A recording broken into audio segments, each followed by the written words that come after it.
இன்று மகாகவி பாரதியார் பிறந்த தினம். கத்தி முனையை விட பேனா முனைக்கே வலிமை அதிகம் என்று நிரூபித்தவர் பாரதியார். அவருடைய வார்த்தைகளின் மூலமும் எழுத்துக்களின் மூலமும் மக்கள் மனதில் சுதந்திர தாகத்தை வார்த்தெடுத்தவர் பாரதியார். அவருடைய குருவாக அவர் நிவேதிதா அம்மையாரை ஏற்றுக்கொண்டார்.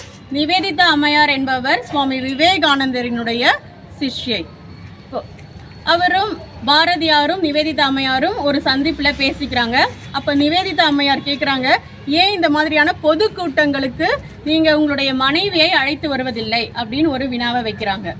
அதற்கு அவருடைய பதில் என்னவாக இருக்குதுன்னு சொன்னால், எங்களுடைய சமுதாயத்தில் பெண்களை வெளியே வருவதற்கான அனுமதி கிடையாது. அதனால தான் நான் பெண்களை எங்கேயும் வீட்டை விட்டு நாங்கள் வெளியில் கூட்டிகிட்டு வர்றது இல்லைன்னு சொல்கிறாரு. உடனே அவங்க ஒரு கேள்வி கேட்குறாங்க அவர்கிட்ட, நீங்கள் நிறைய சுதந்திரத்தை பற்றிலாம் பாடல்கள் எழுதுறீங்கல்ல, if half the nation was enslaved, how could the other half hope to win freedom அப்படின்னு கேட்குறாங்க. ஒரு பாதி சமுதாயம் பெண்கள், பாதி பேர் ஆண்கள் இருக்கக்கூடிய இந்த சமுதாயத்தில் ஒரு பாதி பேர் மட்டும் அடிமைத்தனத்தில் இருக்கும் பொழுது மீதி பாதி சமூகம் மட்டும் எப்படி சுதந்திரம் அடையும் சொல்லிட்டு நீங்கள் ரொம்ப நம்பிக்கையாக இருக்கீங்க அப்படின்ற அந்த ஒரு கேள்வியை கேட்குறாங்க.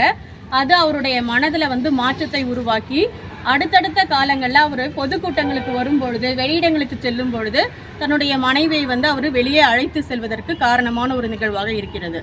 அவர் அவருடைய குருவை பற்றி, அதாவது நிவேதிதா அம்மையாரை பற்றி பெருமையாக அவர் எழுதின ஞான ரதம் அப்படின்ற ஒரு இதழில் சொல்லியிருக்காரு.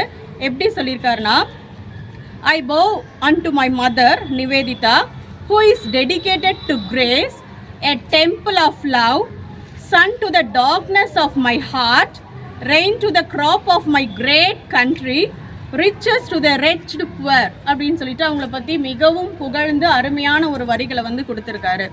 இப்படிப்பட்ட நம்மளுடைய பாரதியார் பல மொழிகளை கற்றிருந்தாலும் யாமறிந்த மொழிகளிலே தமிழ் மொழி போல் இனிதாவது எங்கும் காணும் அப்படின்னு சொன்னார். அத்தகைய தமிழையும் வணங்கி, தமிழ் தந்த பாரதியையும் வணங்கி நன்றி தெரிவித்து விடைபெறுகிறேன்.